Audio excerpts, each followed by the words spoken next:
Hello to everyone who's interested in launching and scaling great online products. I'm Jordan Calderon, and today we are here with Alexey, the CEO and founder of DevTeam.Space. Hey guys. And we have a very special guest today. Very we special. Have John Greathouse. Say hi, John. Welcome to UCSB, right? Yeah, exactly. So John has held numerous senior executive positions at successful startups over the past 15 years, some including Computer Motion and Citrix. He was one of the first employees hired, as he has brought many of these companies from the ground up with his expertise. Two of his companies actually reached an IPO during John's time at the company.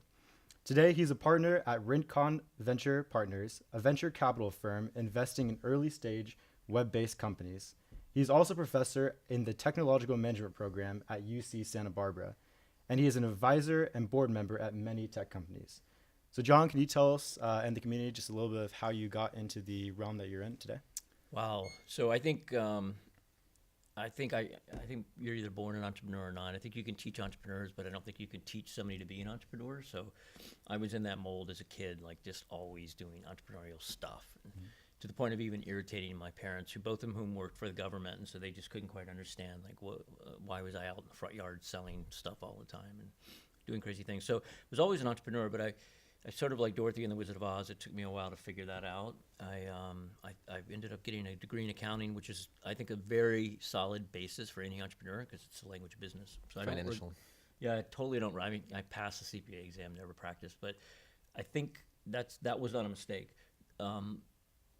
If I made a mistake, it was I accepted a position at what the time was the premier Big 8. Now it's what the Big 4. Arthur Andersen. I worked 3 years there to the day almost, which was a little too long. Probably should have worked there a year or two.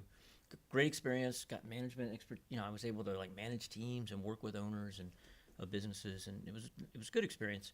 But then I decided that. When I was looking around for what to do next, it was everyone wanted to hire me and be an accountant, and I can't even balance my checkbook. So there was no way a career in accounting was going to work for me. I was a terrible accountant. So I thought if I went to Wharton or if I went to a business school, I could sort of lose that accounting history and move on. And so I did end up going to Wharton. I went there because they had at the time it was a brand new program in entrepreneurship. Very disappointed in the program. It's changed a lot since then, but it was taught by non-entrepreneurs. It was taught by professors, people that hadn't really done anything in the business world, which was really disappointing. Yeah.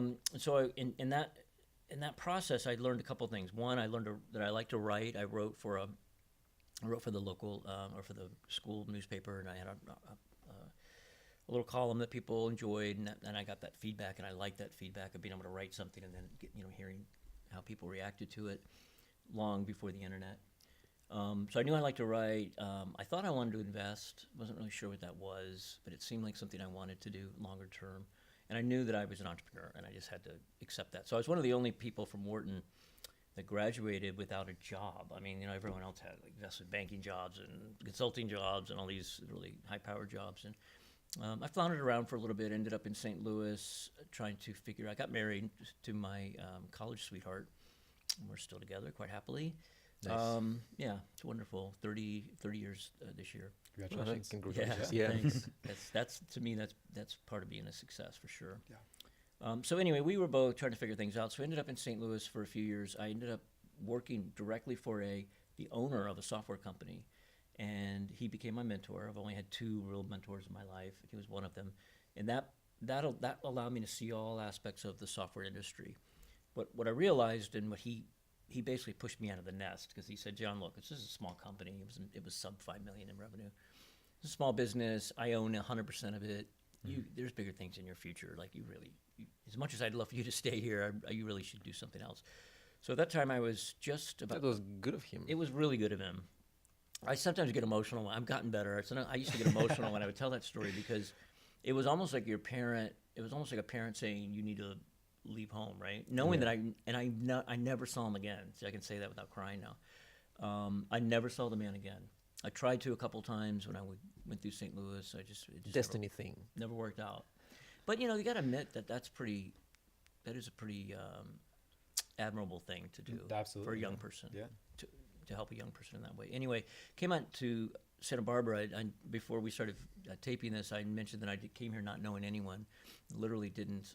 There was a friend of the family that had business.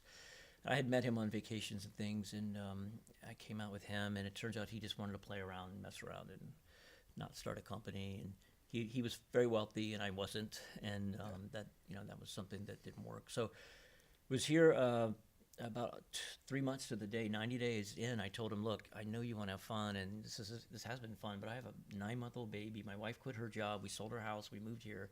I got to get started, right? Yeah. So what ended up happening is I was sitting on the couch at home, and I was bawling my eyes out because the pressure, and felt like a failure. And I got my wife to quit her job, and I said to my wife, I said, well, I guess we'll move back to Washington D.C., which is where she's from and where I met her.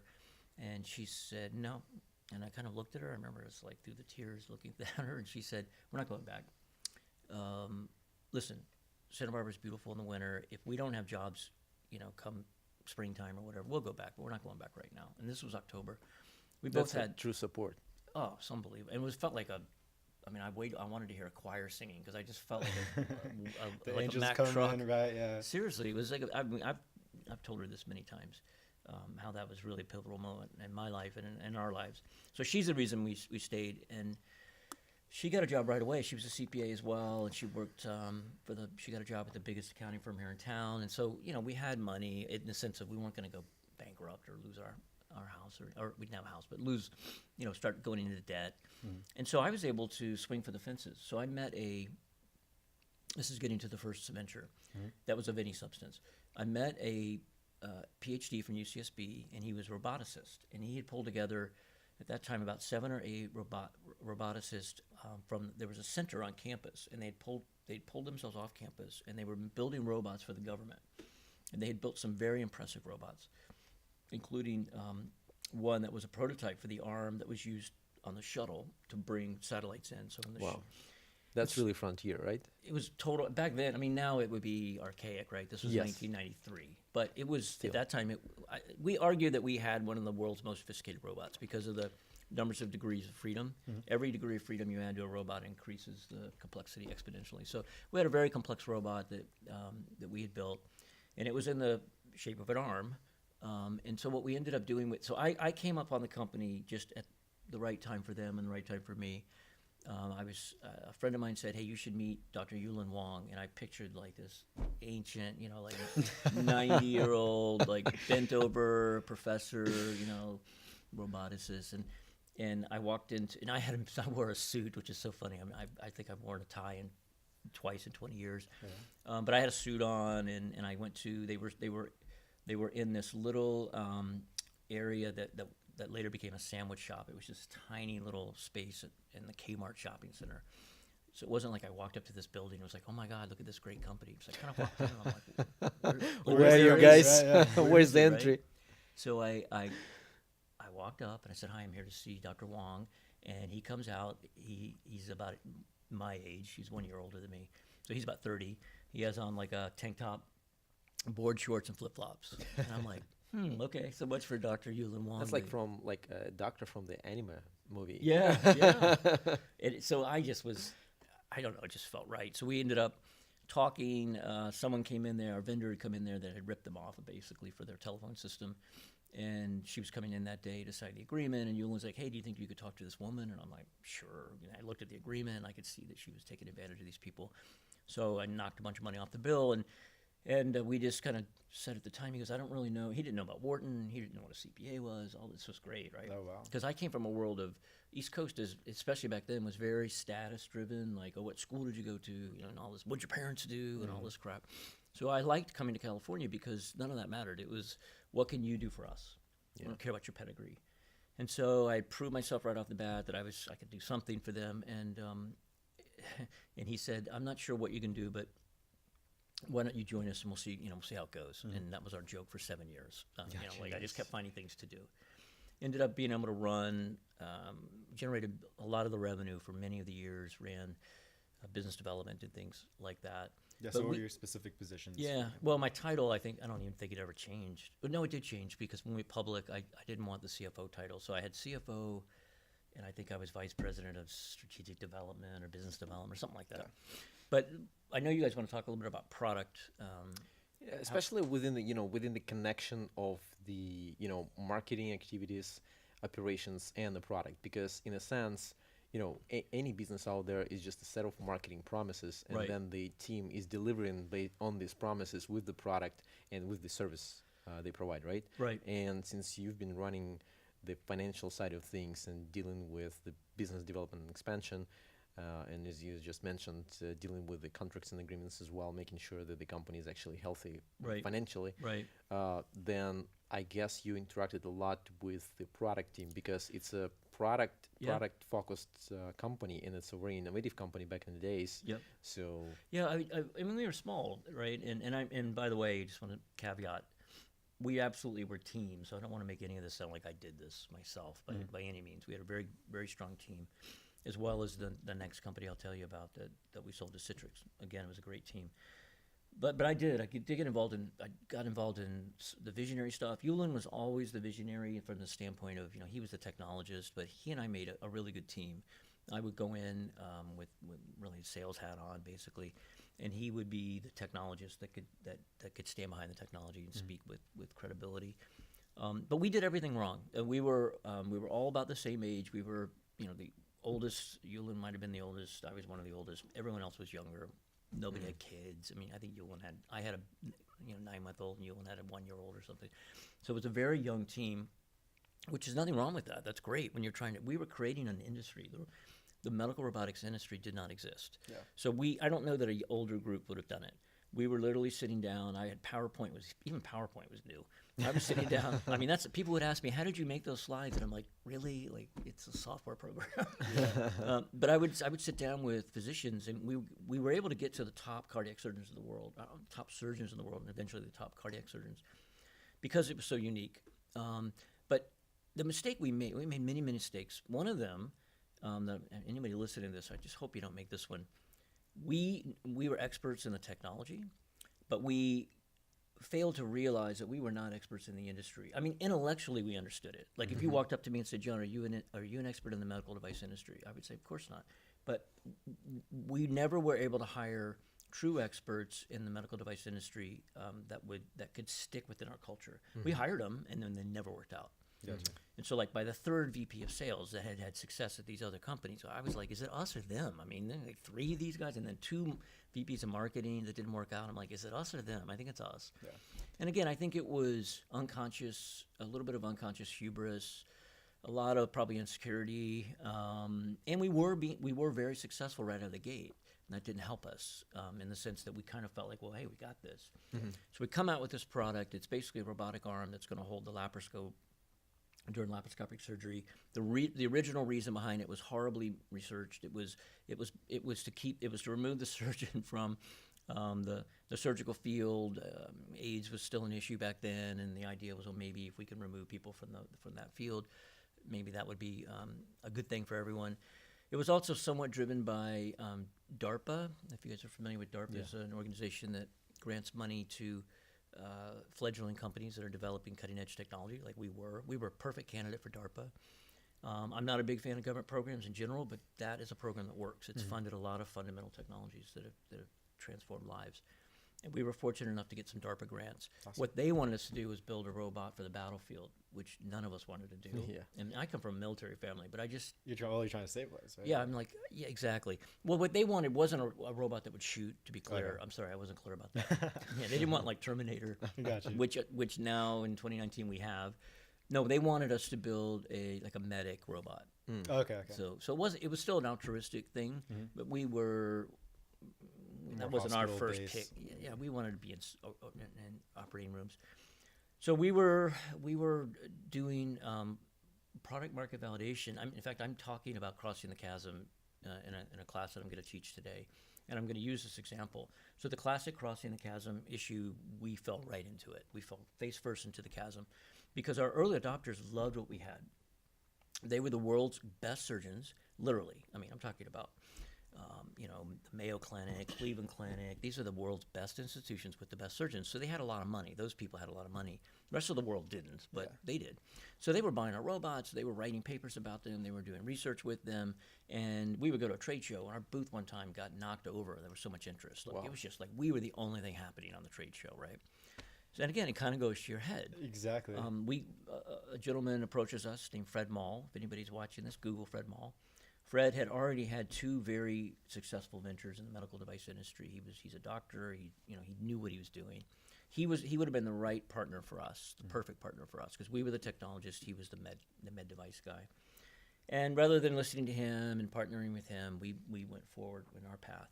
We ended up stalling out, as you do. That's the whole crossing the chasm hypothesis. If you don't mind, like, why you decided to not partner with him? Because it's kind of like was it like some kind of personal that we can do that because we have such a demand? We see all these excited people. We felt like we were I think again it was hubris in the sense that because we were roboticists and we had filed all these fundamental patents starting back in like '89 before I got there, right? They had some really fundamental patents. And we were in market. Like, people were using our robot at that point to conduct surgeries that had never been performed minimally invasively. So what the robot allowed surgeons to do is, instead of cracking somebody's chest open, you could go in through these really small ports, and because you can modulate your movements of your hands, you can do suturing that's impossible to do by hand. Exactly. And we were doing it, right? So, but what we failed to realize is we were doing it with the world's best cardiac surgeons on a suboptimal robot. Okay.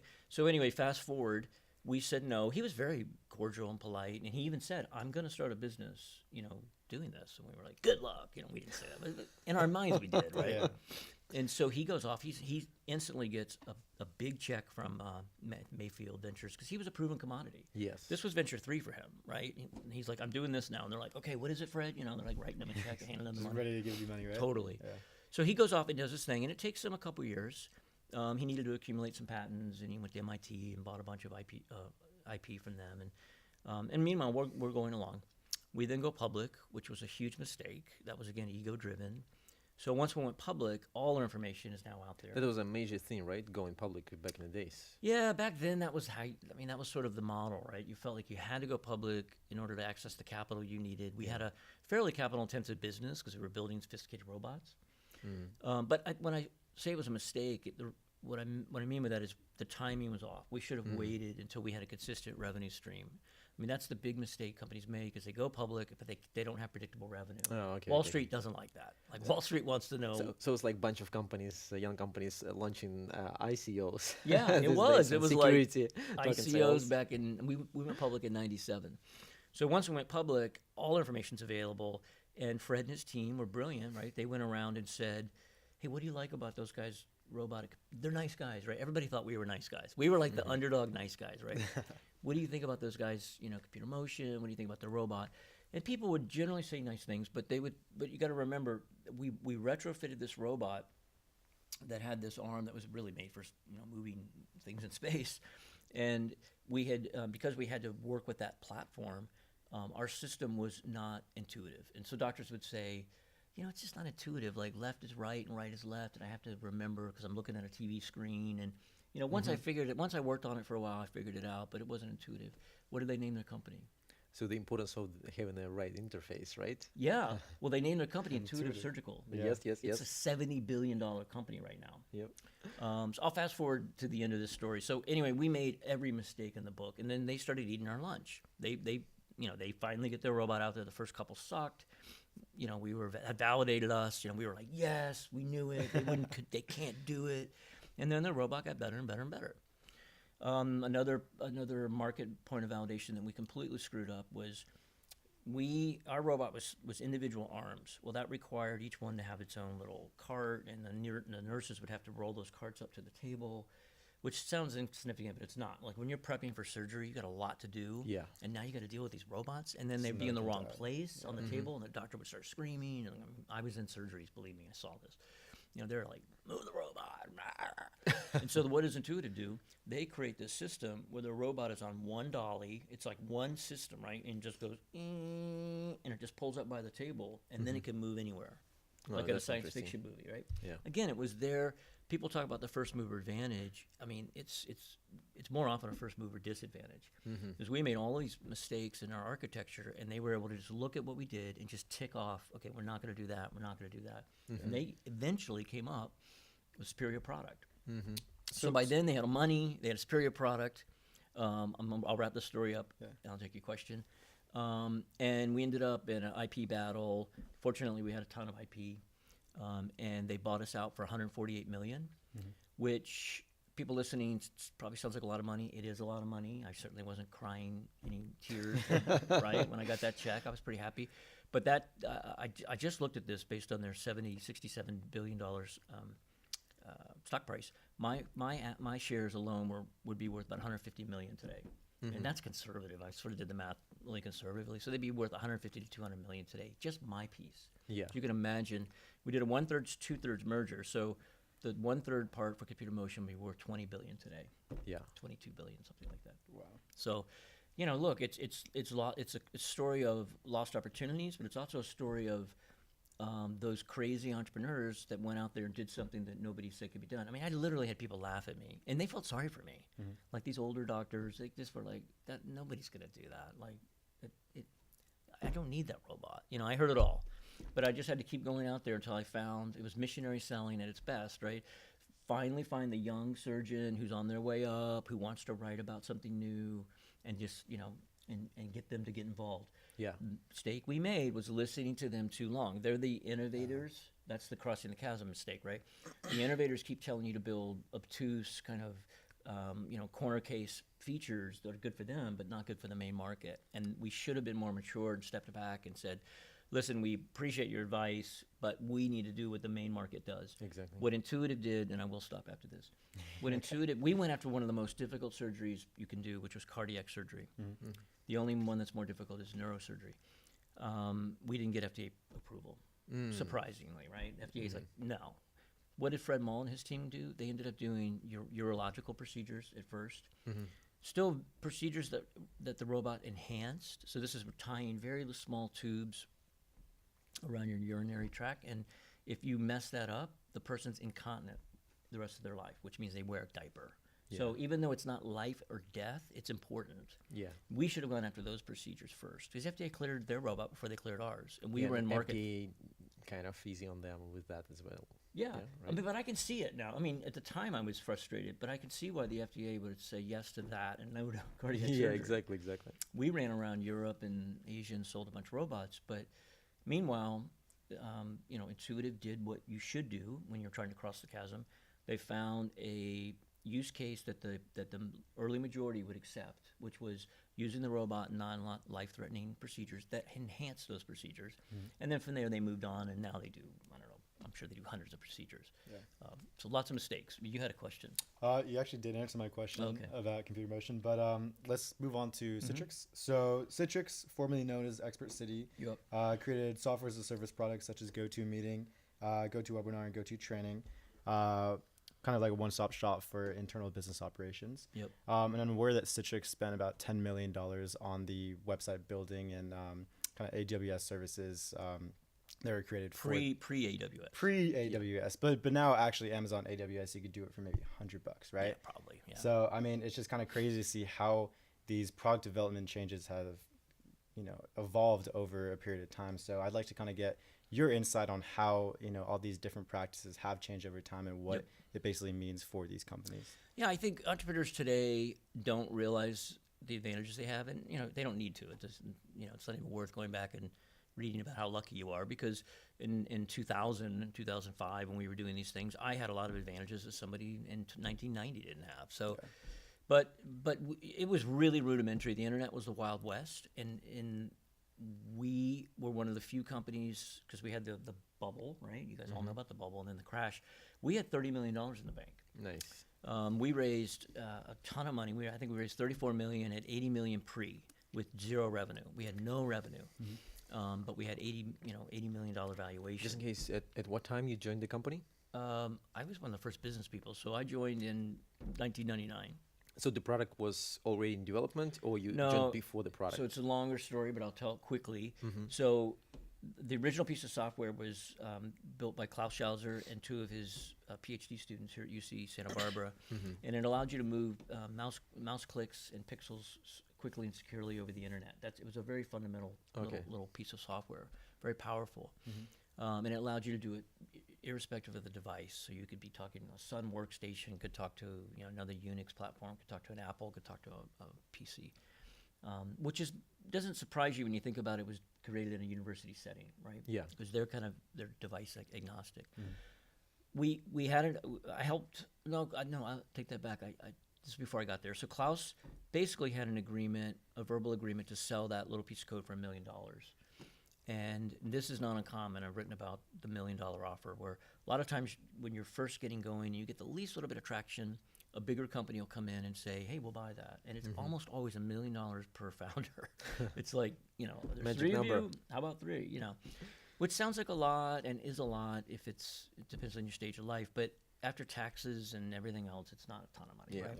So Klaus was brave, and he said no. And here he was, a professor, and could have used the money, and he said no, I don't. I'm not going to take that offer. And so we ended up raising money from a couple great VCs. One of them wanted us to use the software to create a marketplace of services, and that's where the name Expert City came from. Gotcha. So instead of selling the software, we were using the software. We were letting experts around the world use the software to fix problems on other people's computers. The problem with that, it was like a lot of dot-bomb ideas. It was not a bad idea, and there are people doing it today. If you Google it, you'll find it. But it was almost impossible to make money doing that. We were making fractions of a penny on each transaction, and we were paying a lot to get each transaction, marketing-wise. So I ended up selling the software because people just started calling me and saying, "Listen, I've heard about your Expert City thing, and that sounds cute, but I need it for my call center. How do I buy it?" And I don't like telling people they can't. I don't like saying no. I don't like saying you can't buy it. So I kept a list, and I ended up getting about 12 companies that had called me or emailed me and said, "How do I get your software?" And we weren't selling it. We were doing this in marketplace, right? Yeah. I was a CFO, and I was running all of biz dev and sales, and I'm like, I know, I had one hand on the money bag, right, and I had the other hand out, and this hand was not getting any money, and I knew that if we kept free falling, we were gonna be like every other dot bomb. We were just gonna go away. And so I started licensing our technology to call centers. Cox Communications was one of our first big customers. Within a year, we had Oracle, we had SAP, we had all these big companies because it was a great tool to provide customer support. So can you please And share? you didn't even mention that product, but that was our first product. It was called it was called something else, but it became GoToAssist. Okay. And we built our business on the foundation of that revenue, which ended up being a multi-$100 million product. Nice. But nobody has even heard of it because it's not sexy, it's not consumer, right? It's in call centers. Who cares? Yeah. So can you please share how you interacted with the product team in terms of Oh my you know, God. all of a sudden you coming to them and saying you know what, I have a list of companies who want to license it. It was and literally the how most was that? stressful time in my professional life. No, it was. It split the company in two. We Yeah. became Red Team, Blue Team. We became Expert City Team, and the name of the product was Desktop Streaming. So we became the Desktop Streaming guys versus the Expert City guys. It was a difficult time for us as a company.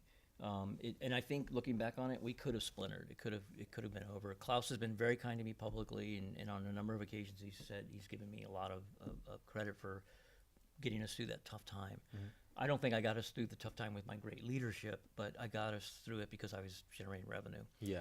And what we ended up doing, so going back to this issue of the marketing versus the product development versus the engineers. The engineers, once I kind of had an epiphany after a lot of sleepless nights as to why people had dug their heels in on the product side and on the development side. And once I realized that, it became easier for me. So I think there's a story for anybody, or a lesson for anybody listening, is you can't be too empathetic when you're running a business. You have to put yourself in the shoes of the people around you. It's hard to do because you're in the middle of it. Once I realized, hey, these guys slept in their office for 9 months building this tool that I'm now saying sucks. I'm now saying that tool sucks. We can't make any money with it. You're not going to use it. So I actually had someone had reached out to me from Florida, and I'm spending all my time trying to sell to Oracle and these big companies and try to keep us going. And I remember this guy had reached out to me, and he's like, "Oh, can I license your Expert City Marketplace?" He was like the 50th person, right? And I'd always just sort of blew those people off. I reached out to him, and I cut a deal, which took me a fair amount of time. We made, I don't know, $150,000 or something over several years. But the reason I did it, and it paid dividends for the next 5 years. Nice. I went to the developer and I said, hey guys, you know Expert City? We did this in a meeting setting. I didn't do it one-on-one. In a meeting setting, and they loved it. I said, you know what? I found something that's going to keep that site alive. They're going to use our software. They're going to use that very complicated bidding process it was a beautiful tool. It just wasn't a tool that we could make money with. But you would type a question in, and then it would be shot out to all these experts all over the world, and then they would bid, and the bids would come back, and then the person would pick the expert, and then they would interact. It was quite an impressive tool for that era of the internet. And by being able to say to those guys, you know what, the baby might be ugly, but I got it adopted. Okay, foster home, kid's gonna do okay, right? Yeah. And it actually, I'm making light of it, but it actually, it turned people in the right direction. Exactly. Well, it was their baby. It was their baby. 9 months working on it, day and night. And it took me, I should have seen that earlier. Yeah. And so once we kind of, we had one person managing that, keeping that one alive, and he was more than paid for with the licensing fees that we got. Then we were able to direct everybody to this new solution, which was ended up being GoToAssist, and then all these other tools. So here's a little bit to your point. So with regard to the decisions that we made early on with the product team.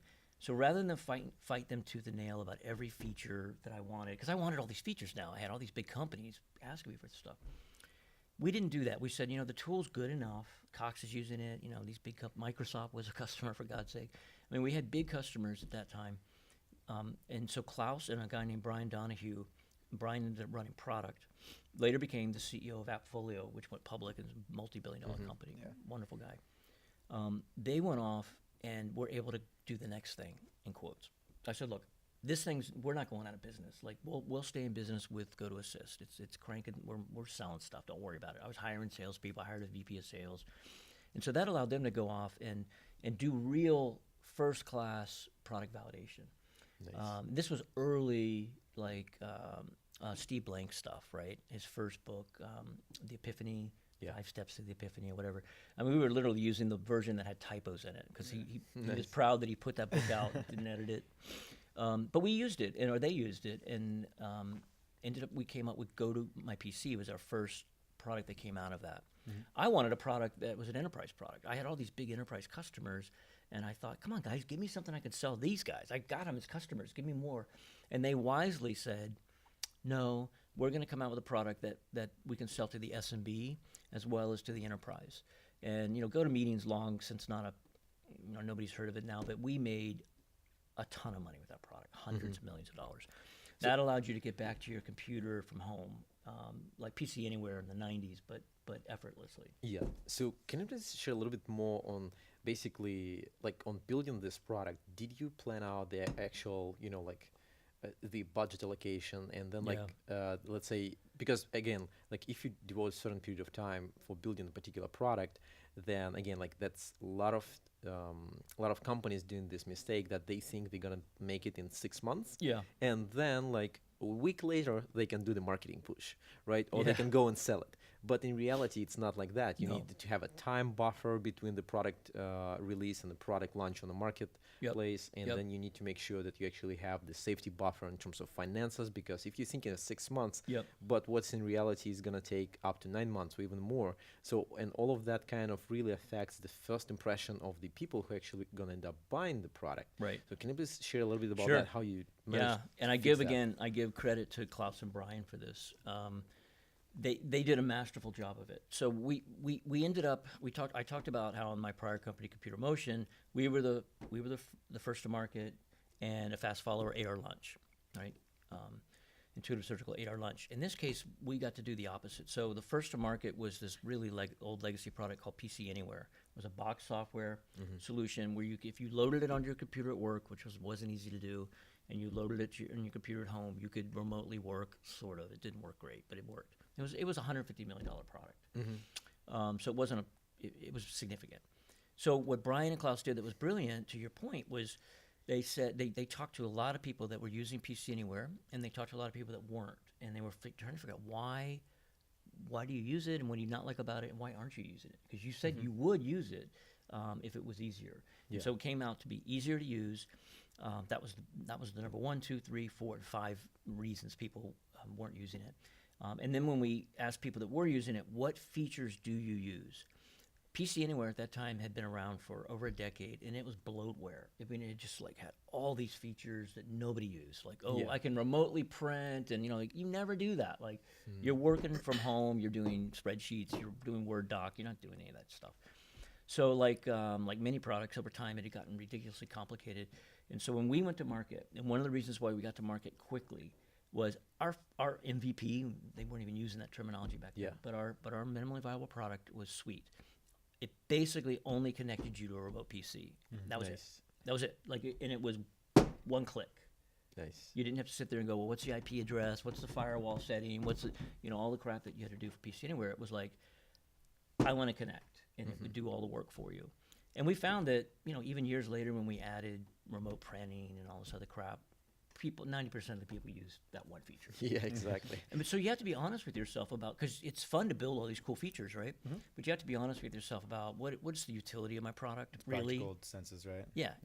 And then it really was simple. how much time did you take before after the team finished the product, the first version of the product, the MVP? Let me brag about that, because they crushed it.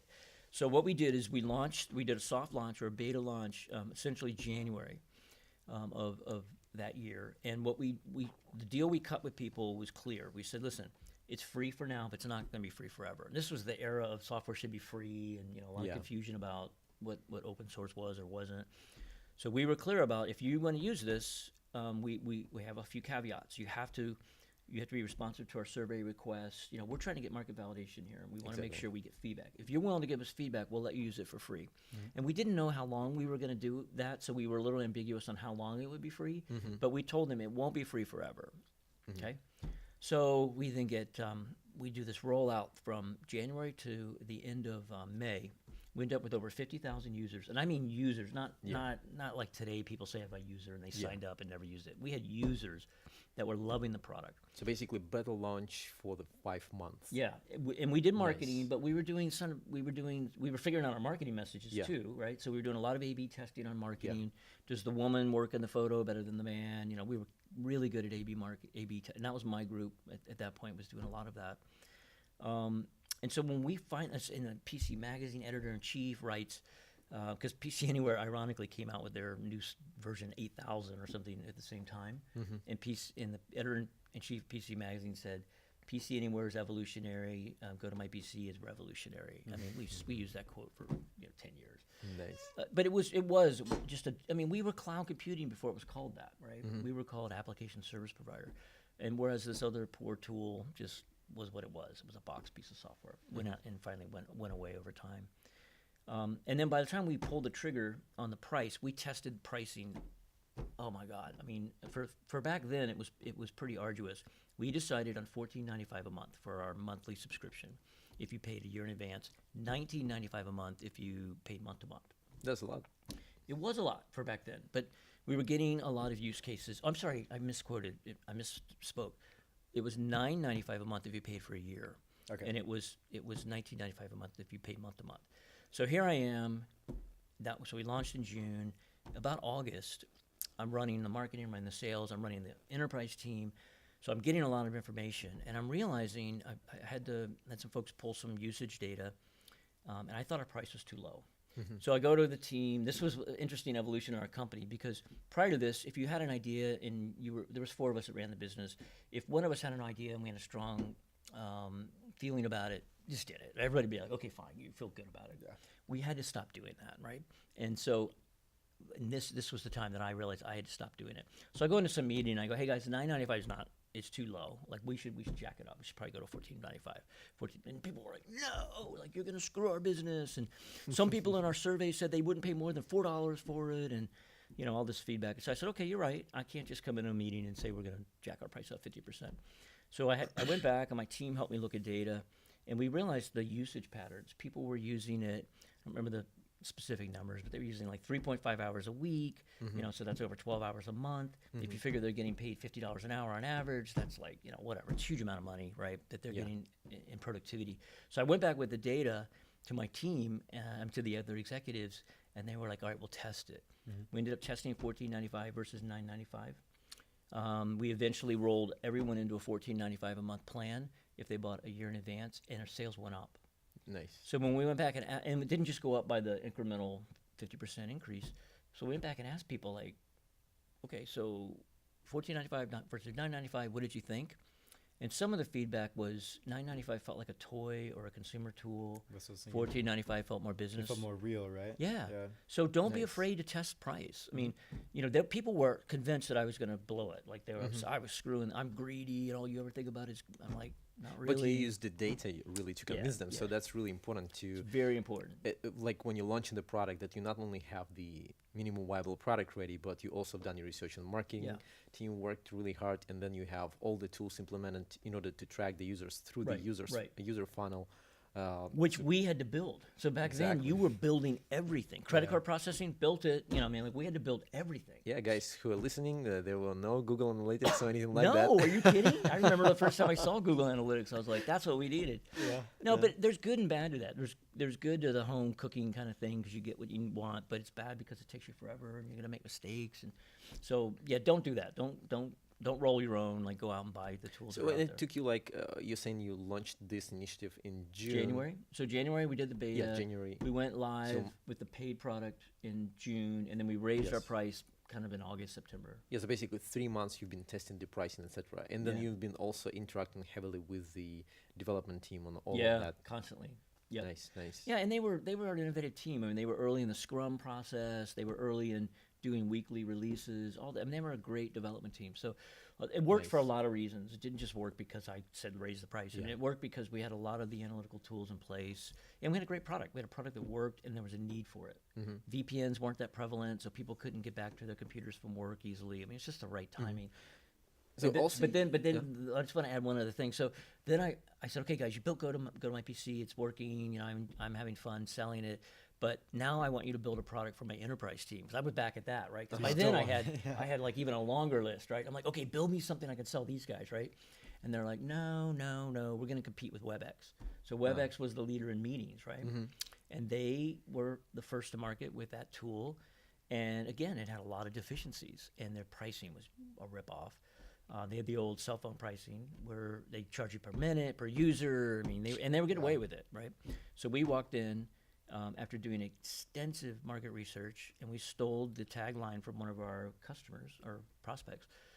We said, "What do you like about GoToMeeting?" And they said, "I like it's like all you can meet, like all you can eat." Yeah. They're like, "Yeah, it's like all you can meet. I can have 20 meetings a day, and I never pay more than $49.95 a month." And we're like, ding, ding, ding, ding, ding. And that's how we beat them. And we had good features, and it was easier to use. But at the end of the day, if you had WebEx and you were a small business, you never knew what your bill was going to be. So there were too many variables in it, right? Way too many variables. How long did it go? How many people were on the other end? How many were on your end? So message to entrepreneurs out there is innovation isn't just product features, right? You can innovate on the business model. You can innovate on the pricing. There's lots of ways you can innovate and beat your competitors.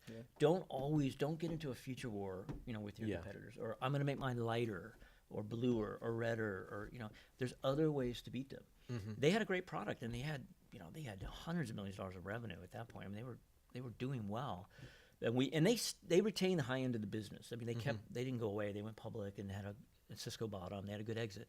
But we took the bottom part of that market, and we just took it. It was just like overnight. People were like, I don't want to use, and you needed a technical person to help you when you use WebEx, and ours you didn't. So there was lots of reasons why the smaller company would want to use GoToMeeting. Again, simplicity. And you also mentioned briefly the high iteration in terms of product building, that even back then you've been moving in weekly. We called it the train. We're like, the train's rolling, you got to get that feature on the train. I think at first it was like every 3 weeks, and then it was 2 weeks, and we eventually got it to 1 week, which was unheard of back then. People are like, you're turning code every week, and it was like, and now everybody does it, but. Yeah, I think it's very important again, because some of the businesses and even startups, people who are like more, I would say, aware of the startup industry and tech overall, like what it takes to build a product and what it's gonna be, etc., etc. But like people from startup world all the way to the enterprise, even these days, they thinking about, building a product on a case of like, okay, we give you the spec either to their internal team or to the external team, and then like, flesh it out 6 months later, give us the product. In reality, it just doesn't work. And your example just tells exactly this It's way. like throwing a dart in the dark. Exactly. You need If we to turn the iterate lights off quickly. here and you put a dartboard on the other side of the room, I might get a bullseye, Exactly. but I probably won't. Yep. Right. So it's very similar. If we all sit down and inspect something out in isolation and then throw it out there into the world, we might get really lucky. Yeah. It probably won't. Exactly. Yeah, so I think it's extremely important to understand. Simply like, like many people do not believe in this, that they actually need to have a dedicated product owner who would go together with the development team and basically on a weekly cycles, No, that defining person everything, etc., etc. That person was, I think Nancy Coleman at our company, and I used to call them the translator because they would translate and the filter. They would translate and filter what the salespeople wanted, because salespeople want everything. Yeah. Like, oh, blah, blah, blah. And so they have to go, okay, yeah, forget it. But those two things you said make sense. Then they have to go to the developers and say, okay, there's a couple things that work, that we need. And then the developers will come back sometimes with, that'll take forever, I can't do that. And they were like, bullshit, you can do that. You know what I mean? Like, yeah. They have to have enough technical understanding. Kim Colson is her name, sorry about that. Kim had enough understanding where she could call bullshit on things and go, come on, you can do that. You can move that over, delay that, do it here. You need that person. Absolutely. Most salespeople can't play that role, and that's fine. They're out there talking to people. But I'm gonna throw a tip out there that worked really well for me, and I did it on accident. And once I did it and it worked, I did it a lot. So if I was talking to a developer, or Kim was pretty easygoing, but if I was talking to somebody that just was adamant about a feature, like no, we don't need that, no, I would get them on a call with the customer that needed it. And I go, okay, maybe I didn't understand the customer. Maybe, you're right. Let's do it. Do you mind if I get you on a call so we can make sure we understand it? And so you get a customer on the call. You want to turn a developer into a customer advocate? Have them talk to a customer. Absolutely. We hang up. They were like, we need that. We need that feature. And I'm like, yeah. Told you, that's what I was trying to say. Then they walk into a development meeting. No, I talked to so and so at Cox Communications, and we need it. Here's why we need it. Like, it just gives them a better understanding of why, right? Not just So you're John hearing it wants from another some feature. top dude, exactly, right? It's from the customer who you're trying to sell it to, and the reason why you're making this product in the first place. Yep. Yeah. And then you got to obviously augment that with, and here's why it makes sense in the macro sense, because we can sell it to other people. So it's not just so simple as getting somebody on the phone, but there is no substitute for allowing your development team or your product team to hear the problem from the customer. Okay, sounds good. So, and another point I think it's also very important, and I guess you guys nailed it back in the days as well with both of the companies, is basically coming up with a very clear description of what are you actually going to build for your customers. Because again, as you mentioned, salespeople say we need this, and that, etc., etc. So there's like basically lots of mouths keep talking, but at the end of the day, the developers, they actually going through the documentation, they have the project specs outlined, etc., etc. So it's actually involved lots of planning. So if you can mention a little bit. So more about I would amend what you said a little bit. I think we did it terribly for the robotics company. In fact, we did it almost comically bad. Like, if we talked to one doctor who was, very influential, we would go build that feature. Like, okay, we were whipsawing ourselves around. Oh, that doctor needs that. Let's do that. Let's do this. And so we ended up building. I'm dramatizing a little bit, but it was kind of like that. Whereas you're right with the Expert City team with GoToMeeting, GoToMyPC, GoToWebinar, we were very good about filtering and very good about prioritizing. And that never stopped. Like, we didn't just do that once. Like, when we did web, we did GoToMyPC 2.0, but we made sure that we knew what those top 5 features were that were the most important features for our users. And we only rolled out like 5 features. Yeah, and it all was documented, right? Completely documented, yeah. Nice. And people had to justify it. And I think what was interesting and probably helpful to some of the folks listening that are at an earlier stage of their business, in the early stages, you have to go with your gut. Like, if you sit around and document everything, you're going to go out of business. Like, just forget about it, right? But if you're entrepreneurial like I am, that's a hard transition, going from, oh shit, we're not in gut time anymore. Like, we're actually in documentation time. And it's important, right? So you don't want to be that person on your team that's always saying, don't worry about it, come on, we got to move fast. You have to take the short-term investment in documenting and challenging each other and asking for data, because in the long term, you're going to be better off.